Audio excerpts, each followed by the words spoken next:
Welcome to Mission Evolution Radio Show with Gwilda Wiyaka, bringing together today's leading experts to uncover ever-deepening spiritual truths and the latest scientific developments in support of the evolution of humankind. For more information on Mission Evolution Radio with Gwilda Wiyaka, visit www.missionevolution.org. And now, here's the host of Mission Evolution, Miss Gwilda Wiyaka.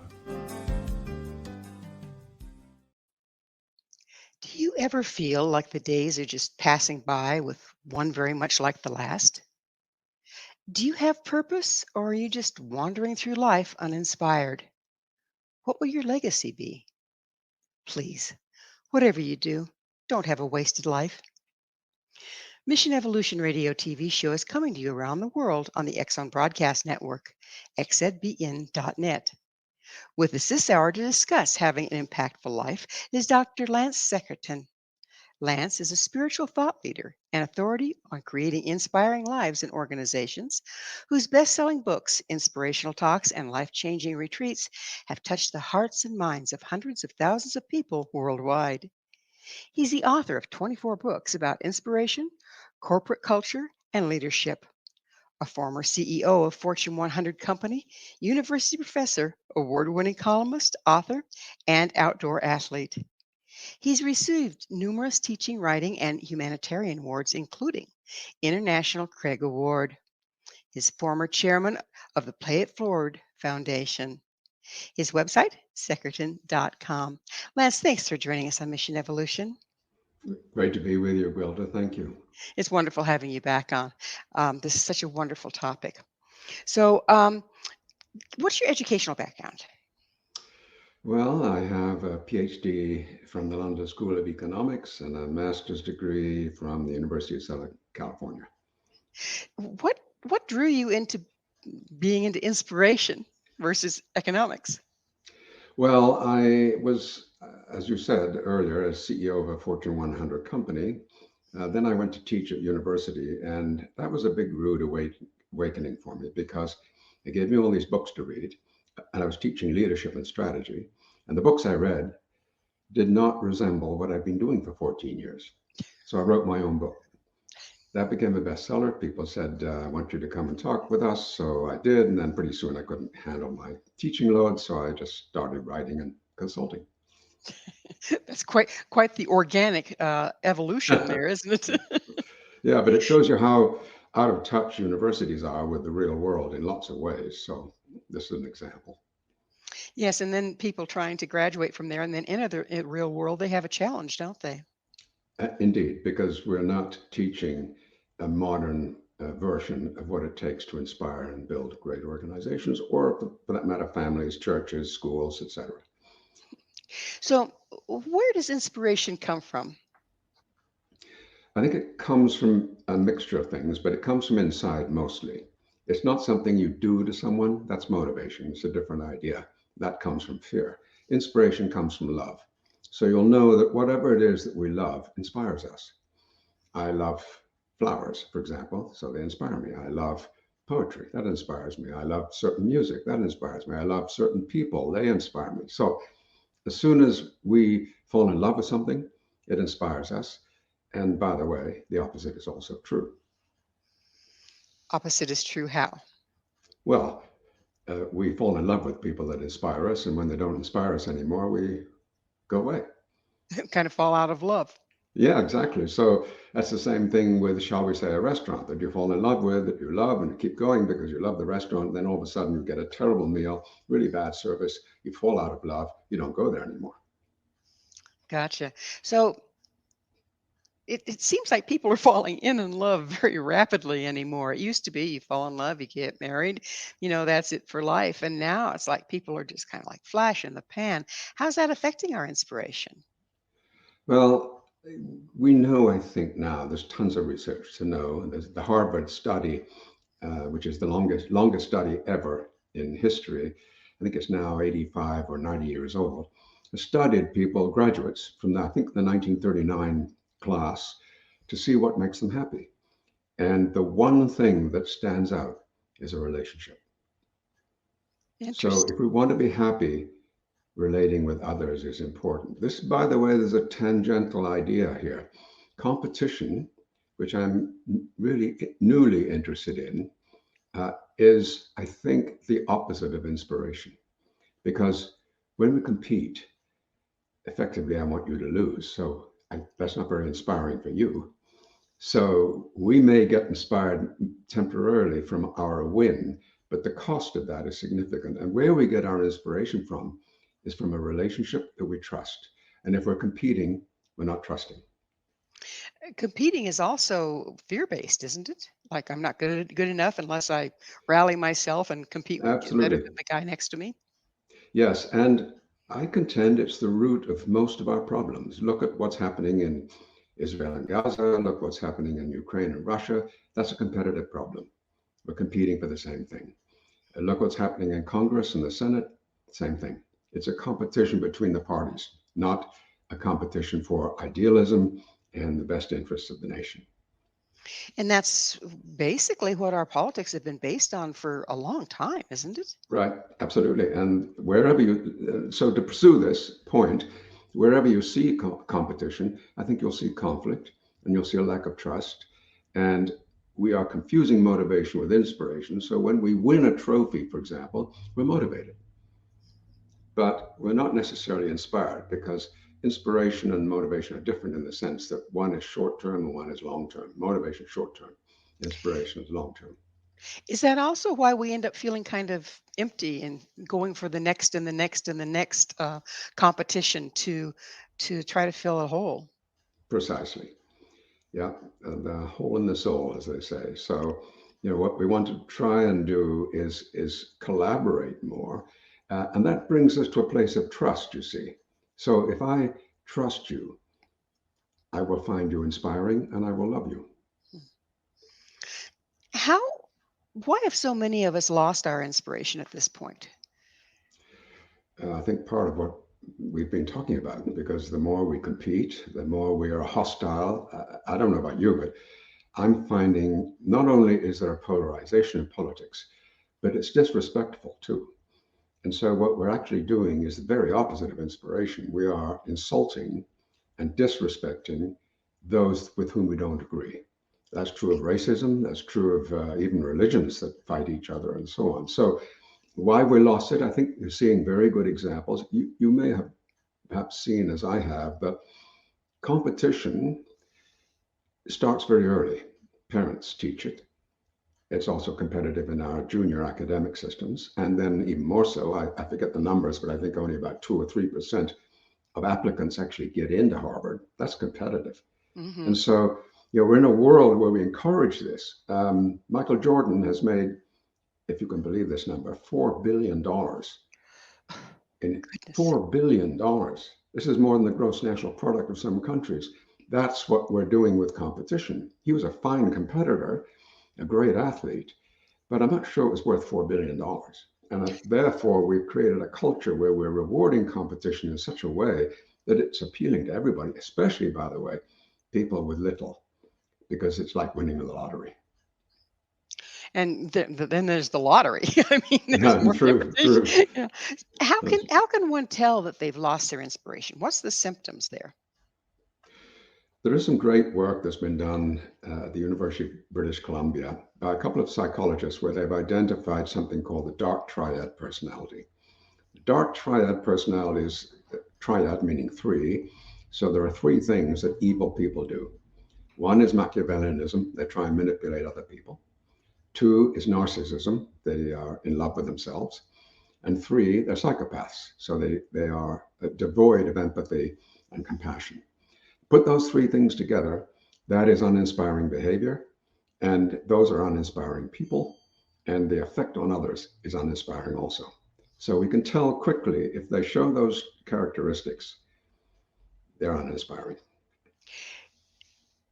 And it seems like we have a lot more people in the world right now with those very characteristics. So, No kidding. how come we're breeding these? Well, it's actually the way you get to the top in the corporate world. And for that matter, in academia, healthcare, politics. In other words, it's hard scrabble. It's very competitive. And whoever gets the the gold bar, as it were, and gets to be the winner. And then they're celebrated, and then they, in quotes, are successful. In other words, the good guy loses. Exactly. Good Yeah. guys finish last. Yes, and the winners step on the good guys. Can we inspire ourselves by trying to show up in a good way versus the competition? I think that's one half of it. Yes, certainly. I think the other half of it is to remove the things that are uninspiring. So, uninspiring friends who drain your energy, uninspiring work that is not satisfying to your soul, uh, environments that are ugly, language that is laced with warrior terms. It's quite amazing to me how much language we use that is laced with violent language. For example, you blow me away, or chocolate cake to die for, or let's destroy the competition. If you think about your language, you'll find yourself catching those words all the time. Well, biochemically, that's dangerous for our bodies. Well, we're going to have to take a station break. On the other side, I'd like to look at that biochemically, what's going on Okay, there. Okay. right. Lance and I will return very shortly, so don't go away. This is Mission Evolution, www.missionevolution.org. Another day, another 50 cents. With us this hour discussing inspiration is the author of Reawakening the Human Spirit, Finding the Spark, the Flame, and the Torch Within, Lance Secretan. Lance, we were just getting into careful of your words kind of thing. Yeah. And, we hear this in all of our in a lot of our native cultures. They say, your words will travel to the next generation, all that stuff. And so many of the ancient cultures believe that words had extreme power. We went from there to think, it's just words. But now you're telling me that no, it's not just words. Would you continue with that, please? Well, you can't override who we are inherently. We're actually quite primitive in some ways. You'll know that the flight or fight symptoms are prevalent and they're natural. So we can't override those easily. We can override them, but they're natural and they're instinctive. So what happens is if I say, Gwilda, I would kill for your hair, because I don't have any, and that would be a dream of mine. I mean this, of course, in a harmless way, and I mean it to be um, funny or humorous or friendly, but you hear it that way. But at the same time, at the subconscious level, there are hormones released in your body, cortisol, for example, adrenaline, when I use the word kill, because you've got 6,000 or 8,000 years of programming that causes you to associate that word with bad things. And so I am actually a manipulator of your biochemistry. So when I say to you, Wilda, I would kill for your hair, you can feel inside, can't you? The tension that happens when I use the word kill, especially if I shout the word kill, in other words, add aggression and violence to the tone. But if I say, I love your hair, a whole lot of different biochemicals occur, including oxytocin, which is known as the love hormone, and many others, dopamine and so on. So what we're actually doing is we are biochemical change makers. When we talk to each other, and when we communicate, when we touch, tactile connection, all of those things create positive hormones. And when we use the language of war, or if we're aggressive, or we insult, we do the opposite. So effectively, we are pharmacies, and each of us, when we connect with each other, rearrange the chemistry in each other. That's what's happening to us. Now, you can go to a meeting, Gwilda, and you can have a very good meeting with someone, but they lace it with violent language, and you can leave the meeting and you can say to yourself, I wonder why I don't feel better. And you don't know why or what's happening because it's at the subconscious level, but you don't feel well. And so if you're living with someone that's toxic and uses toxic language all the time, it's very eroding, isn't it? Absolutely. And in that case, I think, well, you have a choice of living with it, but that's not going to go well, because that will cut some years off your life too. Because if you have too many stress hormones in your body for too long, that's going to cause inflammation and so on. So you will get sick as a result. So the remaining two choices are to change your partner, change their behavior, I mean, or change your partner, leave. So one of the two. But you can't live your life like that. And a lot of people try, and you probably know it doesn't work. Let's talk about the other side of that. What do our words do to us? So if you're saying, I would kill for your hair, that makes me have a fight or flight response, whether I know it or Right, not. What does it do to right. the one that's delivered those words? Same thing. But for them, it's probably unconscious because they don't even realize they're saying it. So many people, you'll hear it, I bet you, in the next 30 minutes, you'll hear it from somebody.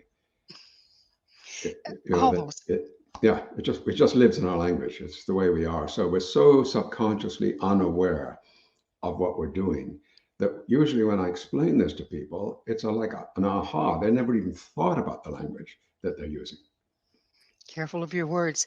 Does that translate to other languages? I know we have a lot of it in English. Is it also in our other modern languages? Oh, yeah. And English has multiple problems that way because we have fairly limited words um, on the positive side. For example, we only have one word for love. Hmm. In Greek, there's 7 words for love. Mhm. In Sanskrit, there's something like 28 or something. So, we just have part of the Anglo-Saxon culture, which most of us have inherited, is problematic in that way because we just don't have the lexicon available to us for the use of right words. I can't subtly say to you, I love you, Gwilda, when I really mean I love you like a sister, or I love you like a friend, or I love you like another human being that lives on the same planet as I do. I don't mean I want to jump into bed with you. That's the connotation we typically, although I suppose I shouldn't say I don't want to because that would be rude, but you know what I'm saying. There's different ways of saying these things, and we need to choose carefully which way. If we spoke another language, we'd have more flexibility. Um, if you're listening to someone that is speaking a language that you don't speak, does it still have the same effect? I don't think so because the brain is not computing. But if a foreign speaker embraces you, for example, that's beyond the language barrier. There is, by the way, Absolutely. tone. There is some essence of this in tone, as I mentioned earlier. So you can say, I could say, I dream about your hair, but I could shout it and use a tone of violence, and it might be misheard by you subconsciously. How can we move beyond this? I mean, this is in our language, this is in our culture, but how can we find inspiration in spite of being bombarded with this stuff on a daily basis? Well, that's my life's work, and I've done a lot of work in this area. For example, I've been to the seats of power and talked to the heads of political parties, and I asked them to be more respectful and a little more elegant and graceful in their communications, and they basically laugh at me. Hmm. So, but it's the same thing in religion. I mean, what's happened to our religions where we do not accept anybody who isn't part of our tribe? I don't think any of the great founders of those religions, Christ, Muhammad, Confucius, Lao Tzu, I don't think any of those would agree to that. For Christ, it was always an acceptance of everyone, not a particular group. Anyway, I always joke with people, he didn't even know he was a Christian. So that's something we made up. When we're being judgmental, does it have the same effect? Negatively, judgmental. Yeah, yes. That's everybody is judgmental. There's no escaping this. There's even saints are judgmental. Um, we can't help it, but we can catch ourselves. We can be prepared for that and recognize that when we are judgmental, we are making someone else other and different. And the reality of life is there's only one thing. We're all connected. So when you do that, you're actually contradicting the natural nature of life. And that's never a good idea. Right. Life is Yeah. bigger than we are. Right. It never goes well. Yeah. You have an interesting question in some of your materials. What percentage of the people would quit their job if they felt they had a choice? The answer is 80%. I'm sorry, The answer is 80%. 80%. So we're all going to work spending 40 hours a week doing something we hate. Correct. And if we won the lottery, you'd be out of there in a heartbeat. And you wouldn't necessarily do something that is work related. So I heard a speech the other day from it was a graduation speech by the president of Walmart. And one of the tips he was giving 3 tips. And one of them he said is only do work that you love. That, by the way, is a cornerstone of inspiration. It These has to be, 12, yeah. yeah, these 12-year-olds that start things in garages, they're not doing it for the salary. They would never say, I'd quit if I could. Yeah, They love what they exactly. do. They're inspired by what they do, and amazing things happen. And frankly, remember, we spend $170 billion a year on leadership development and training. There are 240,000 books on Amazon about leadership, and yet it's broken everywhere. And why? Because we don't need to be led. I don't know about you, but I don't need a leader. I need an inspirer. That's Well what I'm put. looking for. Well put. We're about out of time in this segment, but what impact does spending one's working hours doing something we don't like have on a person's life and health? Well, it's damaging, isn't it? There's too many things that are side effects of that. Our relationships, for example, go south when we do that. Our stress levels, which is another subject we perhaps can talk about, because I think stress is a myth. We create stress. But a lot of people live with situations at work where they're stressed. Too much work, unfair treatment, colleagues they don't get along with, a boss who's unreasonable, and so on. So much of this happens. How can that be good for us? Well, even before you get to work, fighting the traffic will do it, right? Sure, that's another scourge, which of course is why there's this big push not to go back to the office.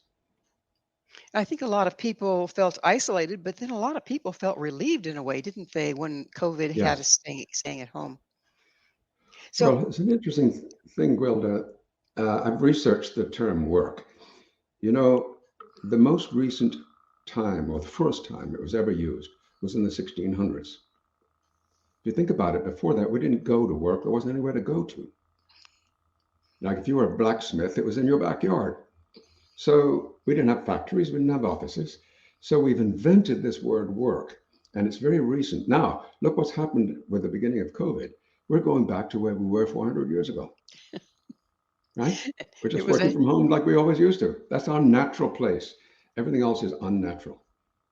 we spend all our energy putting energy into some place that isn't even our own. Well, Yeah, and now it we're is going to wonder what to do with all those tall buildings downtown. it is that magic moment for another station break. Lance and I will be right back to continue our discussion. So you stay right there. This is Mission Evolution, www.missionevolution.org. Are you a leader or a follower? This is Mission Evolution, missionevolution.org. With us discussing leadership is Lance Secretan. His website, secretan.com. Lance, what has happened to leadership today? You were saying that it's not doing so well. What's going on there? Well, we're working with some very old ideas. Frankly, we haven't learned much in the last, let's say, 120 years. So think about Pavlov, think about B.F. Skinner, the behavioral scientist from the very beginning of the last century. And what they remember Pavlov did for us, he said to ring a bell and the dog salivates. Okay, well, now we use very sophisticated terminology and fancy theories and models and so on, but we're doing the same thing. And so fundamentally, human resource policy in corporations, leadership theory is all built on the principle that we reward good behavior and we punish bad behavior. It's as simple as we did with the dogs. We just are more sophisticated with people, and people are wearing out because I don't know about you, but I think the internet has accelerated the impact of this. So my day is full of people pushing me to buy something or switching my channel or whatever. I just feel like I'm being hustled all day long. Yes, it comes through on your cell phone. I mean, there's no escaping it. No, no, And they're using no. the same techniques, aren't they? Guilting you into Exactly, doing something, um, exactly. punishing you verbally if you don't or if you think differently. Um, It's systemic, Gwilda. It's so we talk about leadership, but it's also true in academia. Pass this exam or I'll fail you. Is it true in religion? Join my religion or you go to hell. Healthcare. follow this protocol or you'll get sick. Business, do what I say or I'll fire you. Parenting, do what I say or I'll punish you. I mean, it doesn't, everywhere we go, we have learned this. Politics, vote for me or the bad guys will get through. So it's all about fear on the one hand, motivation, and very rarely about love, which is inspiration. Hmm. We're living in a very toxic world, aren't we? It sounds like. Yes.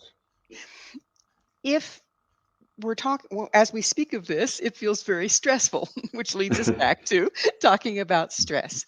You were about to introduce something about stress. You said there is no such thing. I'm feeling pretty stressed with what we're talking about.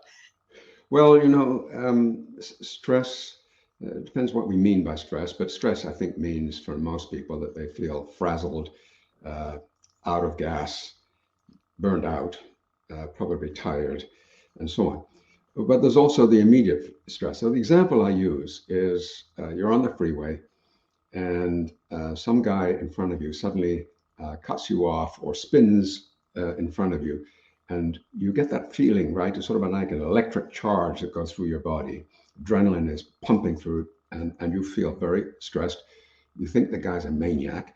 So you roll the window down and you start screaming at him and tell him what an idiot he is, and your blood pressure goes up and so on. That's stress.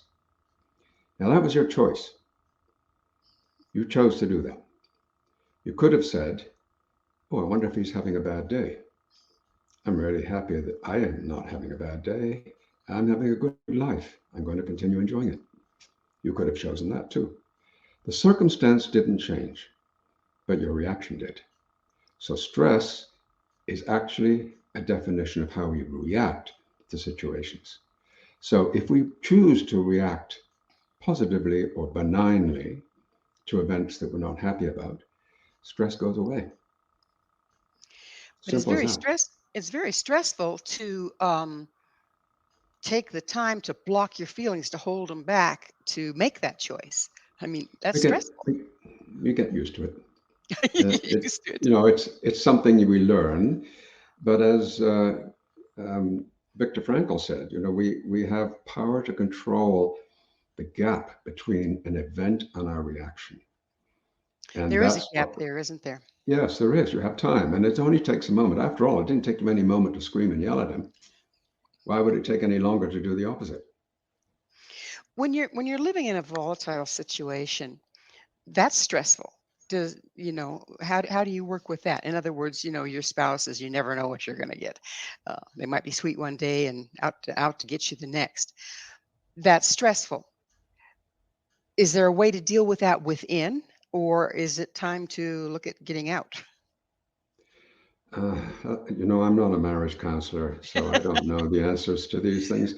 I've been married for a very long time, 60 odd years, and I Congratulations. don't un- I don't understand that kind of situation because I don't think unless you marry somebody who's got mental health issues or something like that, or an addiction maybe, but outside of those extreme circumstances, assuming people are relatively normal, um, now it takes two to tango. So what are you doing that creates the problem that you're observing in the other person? It doesn't just happen.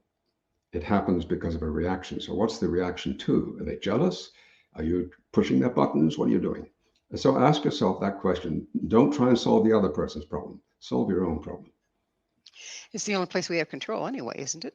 Well, yeah, and it's probably much more at root there than you think.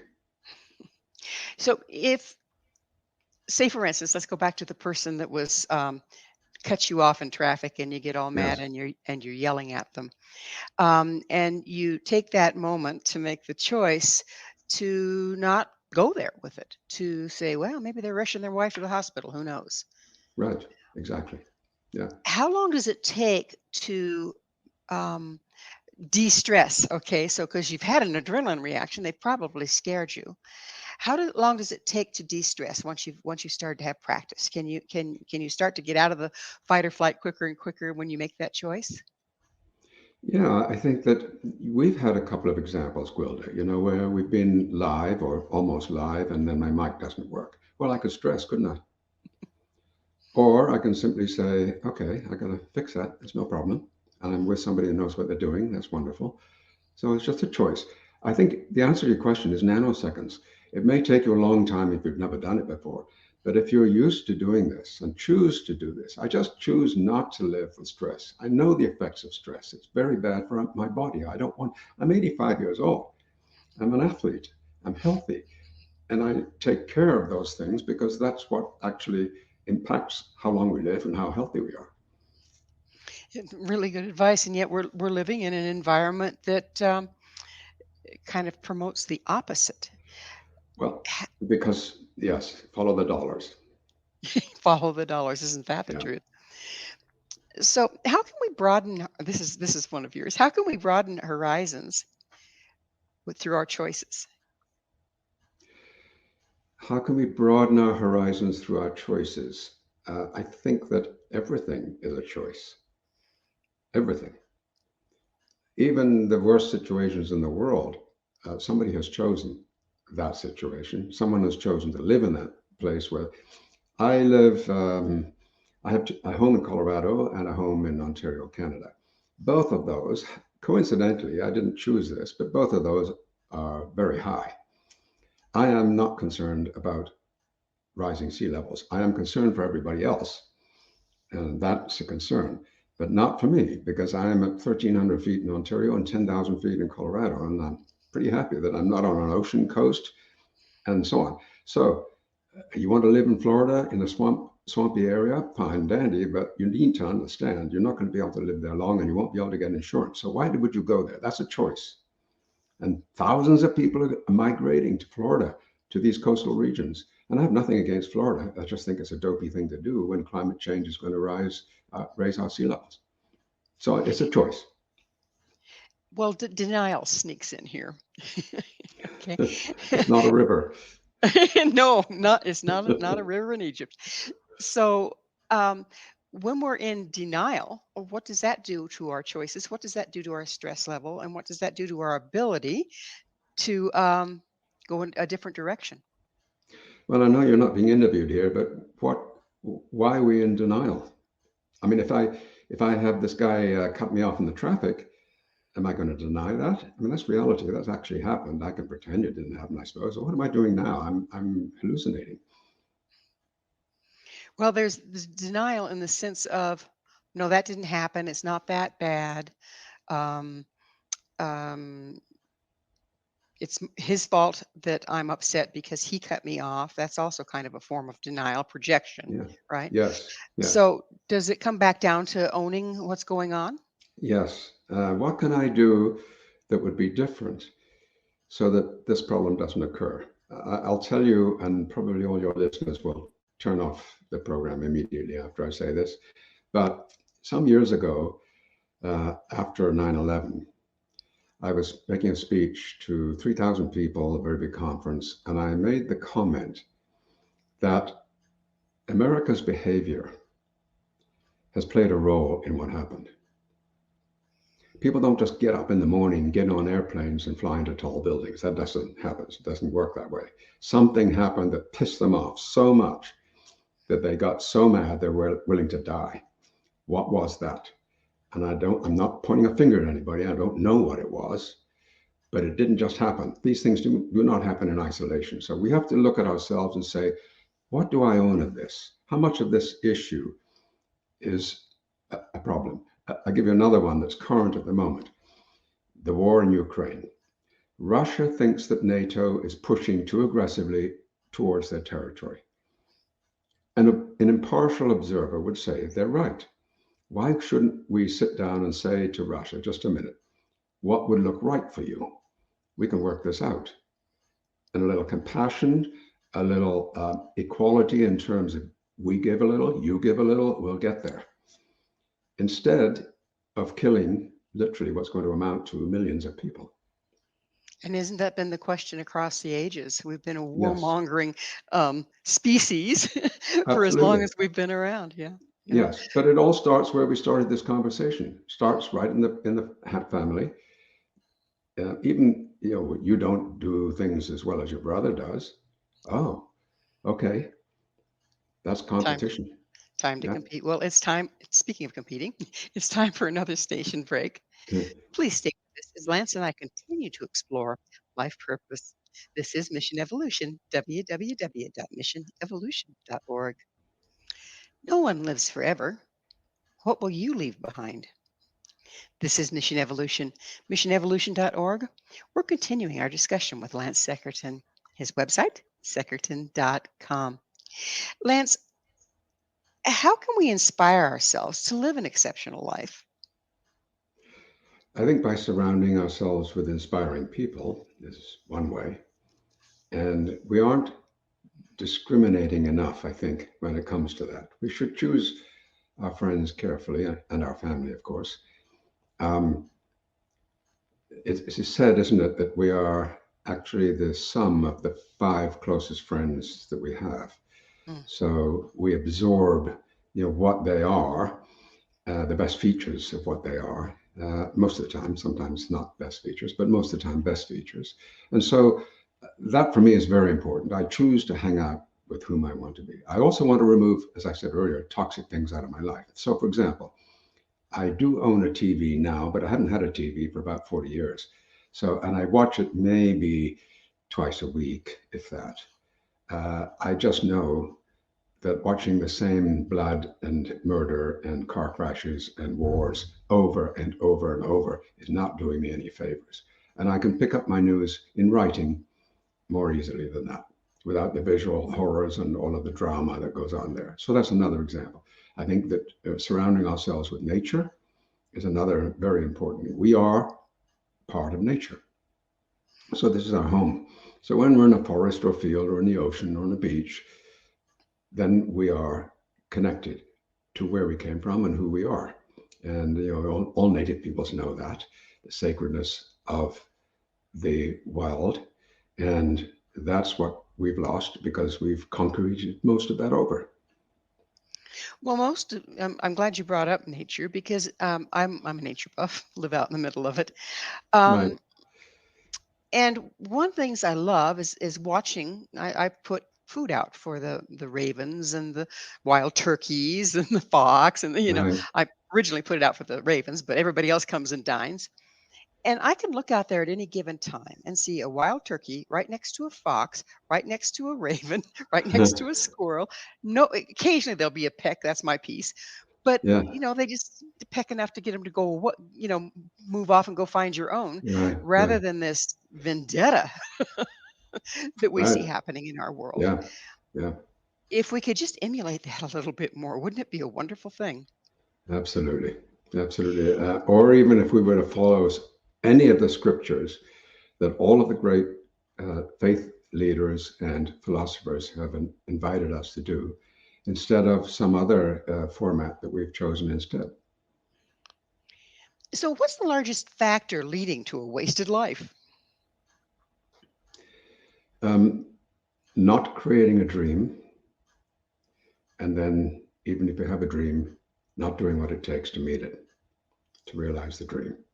Part of the work that I do is to help people and organizations create a dream, because most people and organizations in particular have a mission statement. And I don't know about you, but mission statements are boring, usually banal, and they're all the same. So I work a lot in healthcare, and I sent 3 CEOs of the very largest healthcare systems in America their mission statements, copy of their mission statements, except I shuffled them. And they didn't know if they got their own or not. They couldn't tell. None of them. These are people running multi-billion-dollar businesses, and they don't even know what their own mission statement is. So what's the point? Why would we put one together?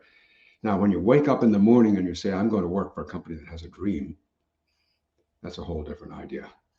Not only that, but I have a dream, and the company dream helps me achieve my dream.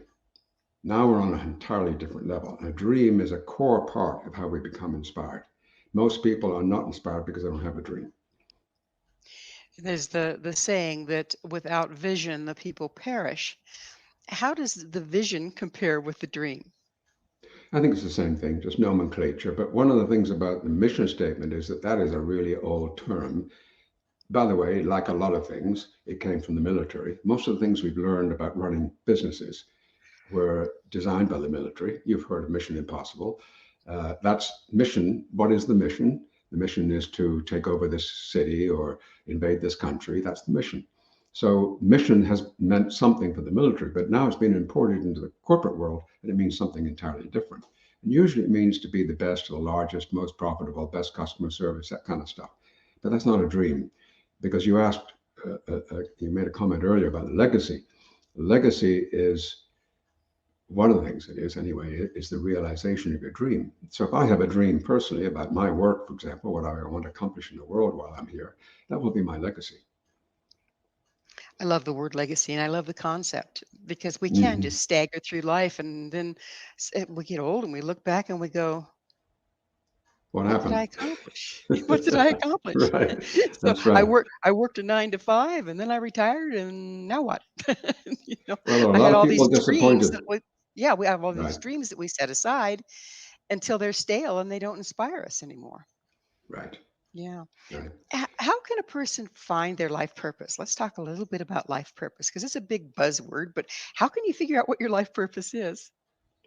I think this is going to be quite contrary in my response, but I don't think we need a life purpose. We need a dream. Now, maybe it's the same thing, maybe it isn't, I'm not sure. But if I have a dream, then that is my life purpose.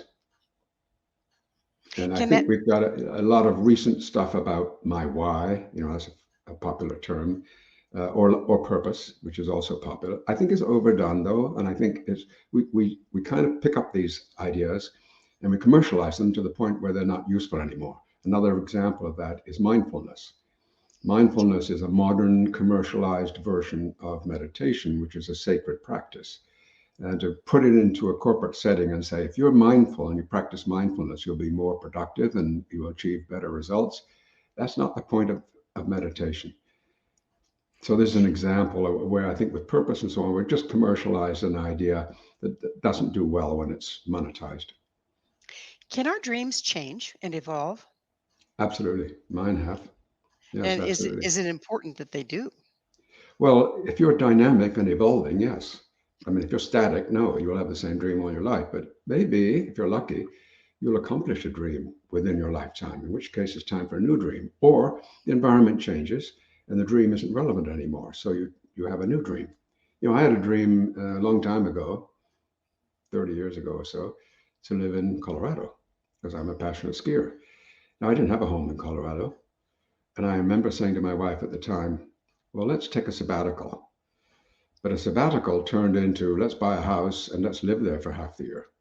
That's a dream. And so I accomplished that dream. So I need a new dream now. Now, that's a kind of self-centered dream, but a dream to change the world, for example, and make the world a better place, less violent and more inspiring, which is my current dream. That's maybe I'll never achieve that one, but I'll inch forward towards it every day in the work I do. It's that time of the show and I need to ask you, Lance, what is your mission? My mission is to help create a more loving and inspiring world. Now that's dream That's a dream. and a That's right. beautiful one. How can we become more inspirational to others? Well, some of the things we've talked about, I'll give you another little model to think about. We did some research some years ago. We want to know what makes people uninspiring. So, in other words, the opposite. Well, we don't like cowards. We don't like phony people. We don't like people who are selfish. We don't like people who lie. We don't like people who rule with fear and use fear. And we don't like idiots, incompetent people. So we said, okay, let's just do the opposite. It's pretty simple, A lot of this stuff is not technical or complicated. It's pretty simple. Stop doing the things that don't work. It's a good tip, right? So what's the opposite? The opposite is courage, authenticity, service, truthfulness, love, and effectiveness. If you take those 6 words, they are an acronym, CASTLE. And CASTLE, we call them the CASTLE principles: courage, authenticity, service, truthfulness, love, and effectiveness. So to answer your question, what can we do to make sure we're inspiring other people and being inspiring ourselves? We love people who are courageous. We love people who are authentic. We love people who serve others. We love people who tell the truth. We love people who are loving, and we love people who are effective. Do those 6 things, and you will be an inspiring person. And you'll inspire yourself as well, I would suspect. Exactly. Exactly. Well, you're inspiring because you're inspiring, which inspires other people. So it comes back to you. That's karma. That's a nice definition of karma. I like that. Mhm. Instead of some horrible thing you did in a past life, please. Right. Well, John Lennon said the love you give is equal to the love you get. Yeah, That's bless his karma. heart. Yeah. Yeah. Well, we're just about out of time altogether, but Lance, what's your vision for the future of leadership? Well, I'm hoping we've been through several iterations of this. Over the last 100 years, some of the early scientists with their clipboards and so on, the Hawthorne studies and all that early work, that was about management. So the big thing at the time was about management, how to become a better manager. Then we thought, oh, it's actually about leadership, not management. There's a different thing, management and leadership. And then we said, oh, well, leadership really is about motivation, which is part of the conversation we had earlier. Now I think we've been there for a long time. That's probably 1950s, 60s. That's when that started. We're still there in that chunk. But where we could be going is to say, no, it isn't about any of those things. It's about inspiration. I tell you, I don't care which party it has the presidential candidate. I'm going to be voting for the one that's inspiring. Well, unfortunately, we are out of time. Lance, thank you so much for joining us again and sharing these wonderful concepts. Thanks.